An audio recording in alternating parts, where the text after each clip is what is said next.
May 1979. Callaghan was out, Thatcher was in. Where there is despair, may we bring hope. The Labour Party establishment was in disarray. The left was resurgent. Deselection, a left-wing leader, and rows over unilateral nuclear disarmament. Cries of intimidation. Sound familiar? There was a great deal of bullying of members of Parliament, and not necessarily the militant tendency, but others of that kind with a degree of violence. I mean, at that conference, at that year, and it was noted the mood and the style and the hostility, it was ugly by any standard. By the party conference of 1981, the left-wing Michael Foot had won a surprise victory for the leadership.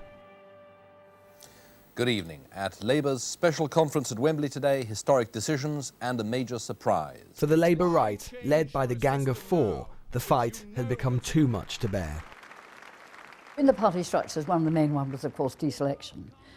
In effect, what it did was to put each MP at the risk of their own general management committee. It wasn't anything outside, it wasn't the public. It was certainly not their constituents. Much damage has been done to the cause of democratic socialism. Not everyone on the right agreed. Roy Hattersley urged the Gang of Four to stay and fight. Save the Labour Party and leave the Labour Party are mutually incompatible campaign slogans. The special conference at Wembley was awful because there was a good deal of vindictiveness from the people who were triumphant in their change of the Labour Party constitution. That I went out into the night, pouring with rain, couldn't find my car in the car park, walking around wet and unhappy. And I had one thought, which is, if the ship sinks, I'll go down with it. It is necessary every now and then within any democratic political system for some people to say, up with this I will not put. There are certain issues which are bigger than party, bigger than myself. They are what is right for the country. It was agonising, like leaving one's family. It was, or divorcing a once loved husband. Absolutely. And there was a lot of emotional pull in the whole thing. I had a letter from one person who wrote to me afterwards, and I remember saying, no, I'm very, very sorry, Bill. It now means the end of our old practical relationship, but I hope we will not forget our feelings towards each other. And I mean, very easy to weep for that, really. But once you've made your mind up, it all becomes different and actually becomes challenging, exciting, a test of your strength and a test of your commitment. On January the 25th, 1981, the press were called to David Owen's home in Limehouse. The split had been made. There was a sense of liberation, and I think we all knew that we would make changes. We weren't slaves to the Labour Party policy. We would be able to think afresh, and I think that's what the SDP did.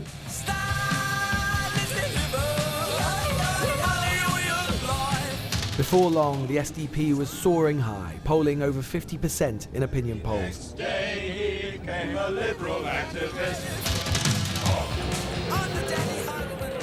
They scored spectacular by-election wins.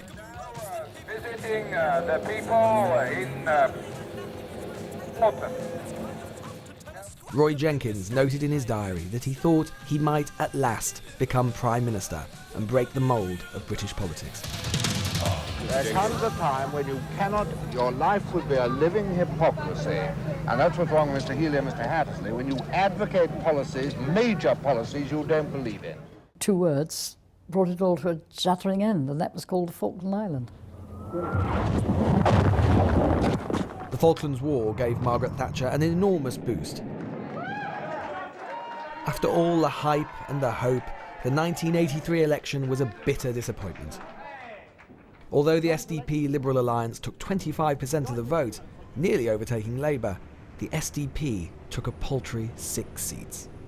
When you look at the electoral system, what first past the post makes it very, very difficult for a party to create, start and in one fell swoop become the government. That was, in my view, never possible.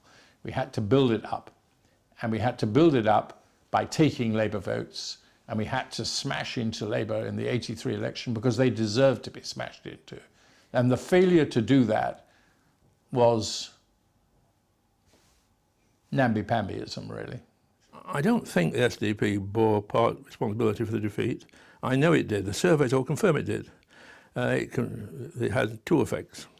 One was to alienate floating voters who were worried about the Labour Party being too far left. They proved it because these people are left.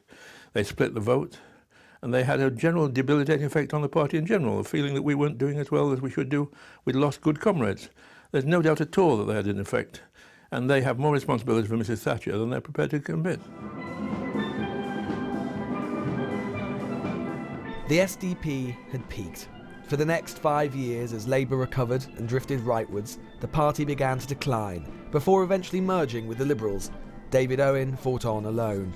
Relationships among some of the Gang of Four broke down. And now, 35 years on, for these political veterans who've seen it all before, could it, should it, happen again? I think the situation now is worse than the 1980s. I think our chances of getting back are still there, and we will get back, but it'll take longer. So I think the leader is less susceptible to reason than Michael Foot was, who was a sensible, mature politician, although of the left. I think the trade unions are in a different position from that in which they were in 1979-83. But somebody's got to carry on the fight, and must carry it on internally, not externally.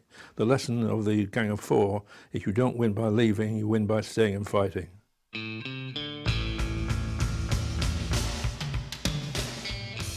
Now it's a different story because Jeremy Corbyn is more or less about being a kind of, I think he's like a Michael Foot son, a kind of idealist who is now being, I think, manoeuvred and to some extent manipulated by exactly the same people I couldn't stand, but they are now not visible in the same way. You know, under fixed parliaments, there's not going to be an election until 2020. So I wouldn't give a thought to a new party until the end of 2017. I don't think it's dead. And it may have been buried, but I think it will struggle back. I think the one way out of the mess we're in at the moment is the SDP concept struggling back and becoming a basis on which eventually, hopefully, there can be a new party of the centre-left.